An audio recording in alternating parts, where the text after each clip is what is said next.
Welcome to Tech Time. Today I'm going to be showing you the good, the bad, and the ugly about the Samsung Galaxy Z Fold 3. Very long name. And after using this phone as my daily driver for the past year and a half, I'm telling you today, don't buy this phone or any foldable until you watch this video. So I'm going to keep this brief and I'm going to go through this rapid fire. I'll go through the list of good things and the list of annoying things and then the list of very bad things that made me make this video in the first place and why I'm telling you should stay away from these phones. So starting off with the good things, this phone has the best watching experience I've ever had on any device before. So if you're looking to watch YouTube, Netflix, or whatever it is, this phone looks amazing because it has that huge display on the inside and it's OLED, so the colors look amazing. And when you're watching something on Netflix that supports HDR, the phone automatically kicks HDR on and everything looks amazing. And next up we have the updates. The phone has been getting consistent support from Samsung and they have released multiple updates throughout the time I've owned the device, and small things here and there that kept showing up to make the experience better overall. For example, they added a toolbar that makes your life easier. You're able to multitask from that toolbar. You're able to summon it and dismiss it while you're inside other apps, so that way you're able to multitask or quick switch between other apps. That makes the experience much easier. It kind of reminds me of a normal toolbar that you would find on a Windows device. And as far as the video quality and the microphone quality on this phone, you could see it right here.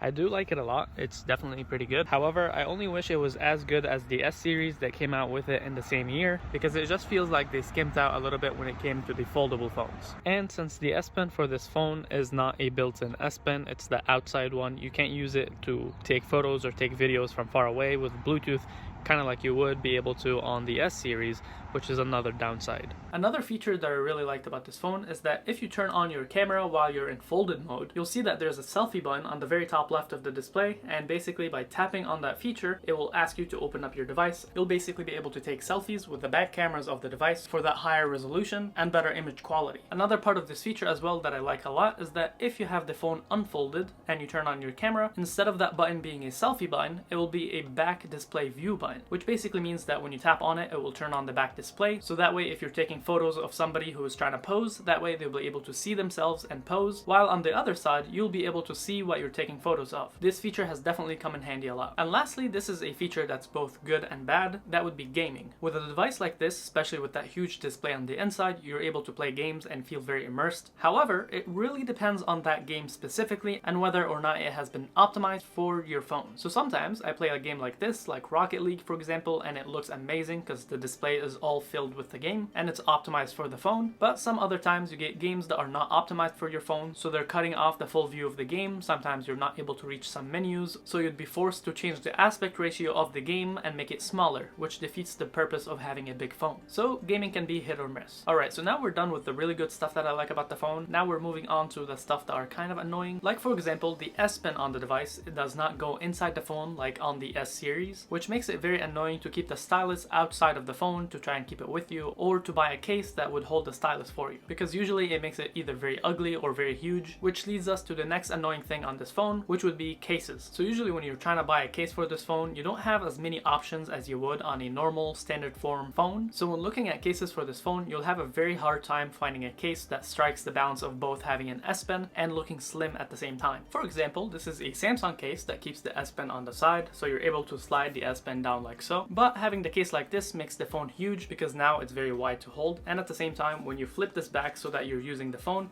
you have a very big gap in the middle because the S Pen has to go somewhere, and at the same time the phone is already thicker on that side. So now you have the thick side of the phone along with that gap for the S Pen, so the phone looks like this. It's very annoying to hold. You can't really reach stuff with your thumb since there's so much gap over here. So some other cases, for example, that are not flip covers is something like this, where it basically attaches on the back of your phone as well as the front of your phone, so two different parts, and then you're able to keep the stylus right on the back of the phone like so, which looks better at first. However, this introduces two other issues. First is that now the side is not protected, so if you drop your phone you might ding the side of the phone, and second is that now whenever you put your phone on the desk, it's going to be very wobbly because there's an S Pen behind it, especially if you have your phone unfolded while it's on the desk. And because the S Pen is on the back and it's making that gap, it causes the phone to not be able to wirelessly charge anymore. So if you ever need to wirelessly charge, you will need to take the back of the case off first. So after I've been running into these issues and they've been annoying me a little bit here and there, I decided to get a normal case that just wouldn't have an S Pen. So I decided to get a case that looks like this, which is another Samsung case, which made me realize something else, which is having a flip cover case on a phone that already flips out is not a very good idea. And the reason being is that unconsciously I found out that every time I wanted to open my phone, instead of flipping the cover open to access the small display, I was just telling myself if I'm going to flip it open anyway to use my phone, I might as well just open the phone outright, which started making me use the outside display less and less, and it also started making it harder to use some of the features that I showed you earlier. For example, using that selfie mode, you have to keep the cover right in the middle like this, because right now you're trying to look at the display and take the shot from the outside display, but at the same time, if you open it too much, you're covering the cameras. So I found myself having to take the case off every time I wanted to use this feature. And the same was true for trying to take a photo while having people pose, because it would either cover the camera or it would cover the display that people are trying to look at so that they would pose. Feels like Samsung didn't think that one through very well. Another small annoyance with this phone is that cleaning the inside display is a nightmare. Because it's more plastic than glass, it gets dirty very easily, and cleaning it is more annoying than cleaning a normal glass display. Because with a glass display you can just give it a wipe and it's clean, but with a plastic it feels like the residue just sticks to it, and it feels like it gets dirtier, easier and faster than a normal glass display. And finally,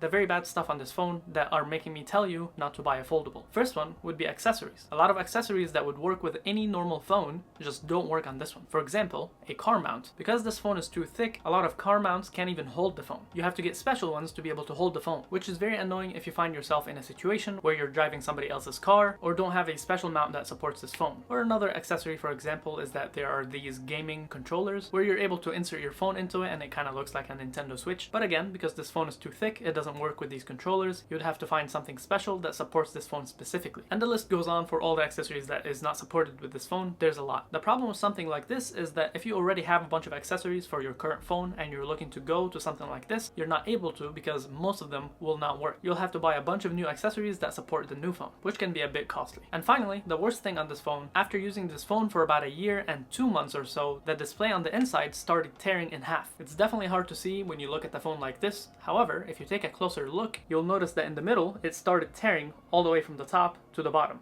And this is only after using it for a year and 2 months. So this is just making me worried because it only started happening after the warranty period was over, and at the same time you feel like you're on borrowed time where on the display on the inside might just one day stop working. And it looks worse and worse every day that it makes me just not want to open the phone. It makes me want to use the outside display only, but that defeats the purpose of buying a phone like this. It feels like this is something that definitely shouldn't happen on a $1,000 phone, let alone a $1,500 or an $1,800 phone. So if you're thinking about buying a foldable phone, I only see one scenario where I would recommend that you buy this phone, and that would be if you're very rich and you're looking to just upgrade every year and you don't care, then maybe. But for everybody else who's looking to keep their phone like 2, 3, 4 years, I would definitely recommend that you stay away from foldables in general. And if you're wondering why I'm saying all foldables and not just the Fold, then check out my last video right here about the Samsung Flip, where it had even more issues than this phone. And with that, I hope you enjoyed the video, and if you have any questions, please let me know down in the comments below. And if you liked it, give it a like, and if you didn't, give it a dislike. And with that, peace.